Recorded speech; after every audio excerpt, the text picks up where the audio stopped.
అందరికీ నమస్కారం. యాక్చువల్గా నేను ఒక వీడియో చూస్తే అది పెట్టలేదు, దీని తర్వాత అది యాడ్ చేస్తాను. ముందు అత్యంత కీలకమైనది, అంతర్జాతీయ జలాలలో ఉన్నటువంటి వేరే దేశాల యుద్ధ నౌకలని కాపాడాలి అంటే వాళ్ళు సాయం అడగాలి. ఆ రోజు మనం ఏం చేయలేం. మొన్న జరిగింది, వాళ్ళు సాయం అడగల, మనం ఏం చేయలేకపోయాం.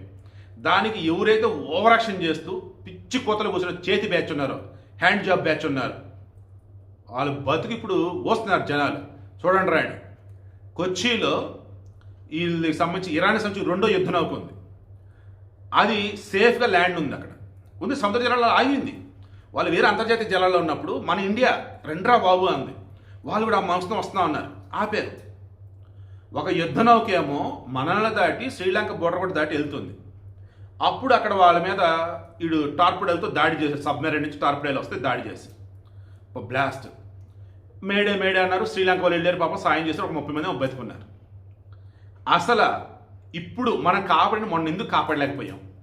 ఇప్పుడు మనం కాపాడాం కదా, అమెరికా దిమ్మ తిరిగి షాక్ ఇచ్చినట్టేనా? ఎస్, అమెరికాకి మామూలు షాక్ ఇవ్వటం కాదనమాట ఇది. ఎందుకు? అమెరికా వాడు ఏమంటున్నాడు, అంతర్జాతీయ జలాలలో అవి కనుక ఉంటే అవి మా శత్రు దేశం కాబట్టి, అవి యుద్ధ నౌకలు అయితే మా మీద దాడి చేస్తుంది కాబట్టి మేము ఊరుకో మేము చంపేస్తాం అన్నాడు. సో మొన్న మన దగ్గర వైజాగ్లో ఒక ఇంటర్నేషనల్ ప్రదర్శన లాంటిది, దానికి వచ్చారు పాపం వాళ్ళు. సో మన దగ్గరకు వచ్చి వెళ్తున్నారు, మనం వాళ్ళని జాగ్రత్తగా చూసుకోవాలి. మన సముద్ర జలాల్లో ఉంటే మనల్ని దాటి వెళ్ళిపోయినా మనం ఏం చేయలేం కదా, సాయం అడిగితే అప్పుడు చేయవచ్చు, వాళ్ళు అడగలేదే. అలా మన ప్రమాదం జరిగింది. ఇప్పుడు అడిగారు, కొచ్చిలో వాళ్ళు ఆపేశారు. ఇక మొన్న ఏం జరిగిందంటే మొత్తం చెప్తాను చూడండి, నెక్స్ట్ వీడియోలో చెప్పాను ఆల్రెడీ. వీడియోకి మెయిన్ ఇంటెన్షన్, బుద్ధి బుర్రా లేకుండా మేధావుల ముసుగులో, పెద్ద పెద్ద తోపుడు తురువులనే ముసుగులో మోడీ మీద ఉన్నటువంటి కోపాన్ని, ద్వేషాన్ని, హిందువుల మీద ఉన్న కోపాన్ని, ద్వేషాన్ని నీచదించగా ఘోరాతఘోరంగా భారతదేశం చిమ్ముతున్నారు కొంతమంది ఎదవలు, పనికి మాలినటువంటి ఇంకా వేరే స్క్రాప్ కూడా. నెక్స్ట్ వీడియో అటాచ్ చేస్తాం చూడండి. మొన్న జరిగింది కదా యుద్ధ నౌక మీద దాడి అమెరికాది, అందులో మన తప్పు అసలు ఏమీ లేదు. ఈరోజు మనం కాపాడాం, ఇది మన ధర్మం. అందరికీ నమస్కారం. శ్రీలంక సముద్ర జలాలు ఆల్మోస్ట్ దాన్ని కూడా దాటేయలేదు, హిందూ మహాసముద్రంలో ఐరిష్ దేనా అని చెప్పేసి ఇరాన్ వాడిది వార్షిప్. అది మన ఫిబ్రవరి 3rd వీక్లో ఇంటర్నేషనల్ ఫ్లీట్ లాంటిది ఒకటి జరిగింది, అంతర్జాతీయ సదస్సు లాంటిది అనుకోవచ్చు, సముద్రంలో షిప్పులకు సంబంధించి వైజాగ్లో. అప్పుడు ఇరాన్ కూడా ఆహ్వానిస్తే ఇరాన్ యొక్క యుద్ధ నౌక కూడా వచ్చింది, అయిపోయింది. ఇప్పుడే తిరిగి వాళ్ళ దేశానికి వెళ్తాం. ఈ మూమెంట్లో రెండో ప్రపంచ యుద్ధం తర్వాత అగైన్ ఫస్ట్ టైం, అంటే రెండో ప్రపంచ యుద్ధం తర్వాత అంటే 1945 వేసుకోండి, ఇది వచ్చేసి 2026 రైట్, అదొక 55, అదొక 25, ఓ మై గాడ్ 80 years అవుతుందండి. అంటే 80 సంవత్సరాల తర్వాత మరలా ఈ సబ్మెరైన్లో నుంచి టార్పిడోస్ వదిలి పేల్చేశాడు. ఇది అమెరికా కూడా చెప్పాడు, పాపం శ్రీలంక కూడా కన్ఫర్మ్ చేశారు. ఎందుకు? నియర్బై అన్నప్పుడు మేడే మేడే మేడే అని చెప్పేసి ఎమర్జెన్సీ హెల్ప్ లైన్ అన్నప్పుడు శ్రీలంక వల్ల వెళ్ళాలి. అలా వెళ్ళినప్పుడు ఒక 30 మందిని కాపాడారు. మిగతా షిప్ అంతా మునిగిపోయింది, అండ్ పాపం అందులో ఉన్నారు అసలు గల్లంతా 100 మంది దాకా చనిపోయారు, మొత్తం ఇరాన్ వల్లే ఉన్నారు. ఇప్పుడు ఇది చూసినటువంటి వాళ్ళు ఏమంటున్నారంటే, మన దేశంలో అంటారు కదా సూడో సెక్యులర్లు, ఈ పనికి మళ్ళినటువంటి మేధావులు అంటే ముసుగులు వేసుకున్న ఎదవలు అంటారు. వాళ్ళు ఏమంటారు, చెయ్యి చేతగాని ఇండియా, చెయ్యి మోడీ తల వంచాడు అమెరికాకి, ఏంటి ఘోరం, ఎల్లు అమెరికాని నిందించు అంటాడు. ఏం నిందించాలి? షిప్ వచ్చేసి అది ఏంటి, ఇరాన్ యుద్ధ నౌక.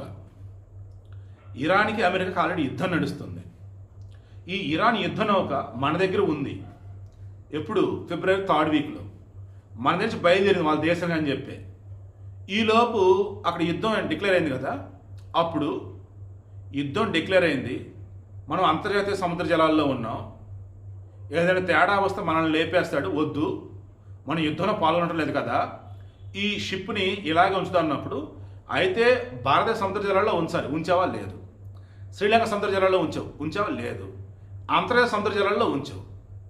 దెన్ అప్పుడు నిన్ను నీ శత్రు దేశం అయినటువంటి వాడు ఏం ఆలోచిస్తాడు, ఆల్రెడీ వాళ్ళ దేశంలో మనం యుద్ధం చేస్తున్నాం, వీడు ఆల్రెడీ అంతర్జాతీయ సముద్ర జలాల్లో ఉన్నాడు, వీడు తిరిగి వాళ్ళ దేశానికి వస్తున్నాడు, ఈ హర్ముజ్ జలసంధికి ముందు వెనక వచ్చేసి ఆల్రెడీ మన షిప్లో విమానాలు ఏవోటి ఉంటాయి, దారిలో మన మీద యుద్ధం కూడా చేయొచ్చు, అదే ముందే వేసేద్దాం, వాడు మనల్ని కొట్టాడు ముందు, మనం వాడిని కొట్టేద్దాం అని సబ్మెరైన్ పేల్చేశాడు.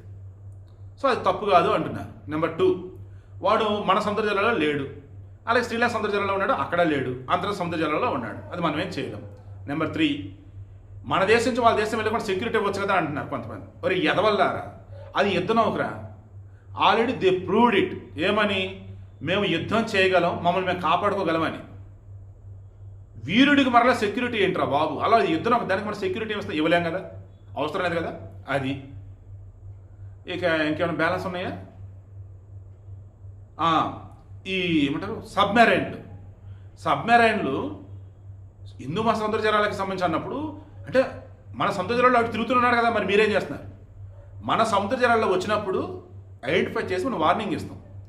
మా సముద్ర జలాల్లోకి వచ్చారు, తిరిగి మీరు వెళ్ళిపోండి, లేదా ఇక్కడ వెనక ఉన్నట్టయితే బయటికి రండి, సబ్మెరైన్లో లోపల ఉండొద్దు, బయటకు వచ్చి శాంతియుతంగానే వెళ్తున్నట్టు చెప్పండి, ఆన్ ద వేలో ఉన్నామని చెప్తే అయిపోద్ది అని చెప్తారు. వాడు మన సముద్ర జలాలకు రాలి అంతర్గత సముద్ర జలాల్లో ఉన్నాడు. మరి మీకు తెలియలేదా? తెలిసింది. తెలిసినా కానీ వాడిని ఏం చేస్తాం మనం? యుద్ధం చేస్తున్నాడు అనేది కాదు కదా. సో అంతర్జాతీయ సముద్ర జలాలు తిరుగుతూనే ఉన్నాడు, మనం ఏం చేయగలం? నిఘా పెడతాం అంతే. మనకి తేడా వస్తే వాడిని వేసేస్తాం. వాడు మనమే చేయట్లా, వాడి శత్రువు మీద వాడు యుద్ధం చేశాడు, మనమే చేయగలుగుతాం. సో ఫస్ట్ నాకు చాలా కోపం వచ్చింది, ఈ అమెరికా ఎంత ఎదవేంట్రా బాబు అని. తర్వాత క్రాస్ చెక్ చేశాం, ఇండియాకి సంబంధం లేదు, అండ్ వాడు వెళ్తుంది ఇరాన్కి సాయం చేయడానికి యుద్ధానికి వెళ్తున్నాడు, యుద్ధానికి వెళ్తున్న యుద్ధ నౌకని అమెరికా పేల్ చేశాడు. అండ్ హెల్ప్ అడిగారు కాబట్టి అది ఎటువంటిదైనా కానీ హెల్ప్ అడిగినప్పుడు శ్రీలంక కూడా సాయం చేశాడు. ట్విస్ట్ ఏంటంటే ఇంకో యుద్ధ నౌక వస్తున్నాడు ఈ శ్రీలంకకి, వాడు సాయం చేయమని ఆల్రెడీ అడిగాడట. ఆల్రెడీ ఇరాన్ యుద్ధ నౌకలు ఉన్నాయి కదా, ఆల్మోస్ట్ అన్ని యుద్ధ నౌకలు డిమాలిష్ చేసి పడేశాడు. ఎవడు? ఈ అమెరికా వాడు. సో వాళ్ళ దగ్గర ఇక ఆల్మోస్ట్ ఇక సముద్రంలో యుద్ధం చేయడానికి వాళ్ళ దగ్గర ఏమీ లేవు. ఇక గాల్లో అన్నప్పుడు ఆల్మోస్ట్ ఎండ్ అవుతున్నాయి అంటున్నాడు. ఇక భూమి మీద మాత్రమే ఉంది అన్నాడు.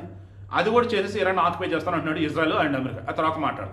ఈ వీడియోకి ఇంటెన్షన్ శ్రీలంక సముద్ర జలాలు కొంచెం నియర్ బై దూరంగా ఉన్నటువంటి దగ్గర ఉన్నటువంటి ఈ ఇరాన్ యుద్ధ నౌకని అమెరికా కూడా పేల్ చేశారు చూసారా. దానికి మనం ఇటువంటి బాధ్యత తీసుకోవాల్సిన అవసరం లేదు, అండ్ మన తప్పు అసలు ఎక్కడ ఏమీ లేదు. ఓన్లీ అర్థం పర్థమైనటువంటి మిడిమిడికినటువంటి ఎదవలు అంటారు మన దగ్గర, వాళ్ళు బిల్డప్ ఇస్తూ మోడీని తప్పుగా చూపిస్తున్నారు, అండ్ అమెరికాని బూచిగా చూపించి మన తలవంచడం చూపిస్తున్నారు. ఇటువంటి ఎదవల వల్ల మన దేశానికి చెడ్డ పేరు.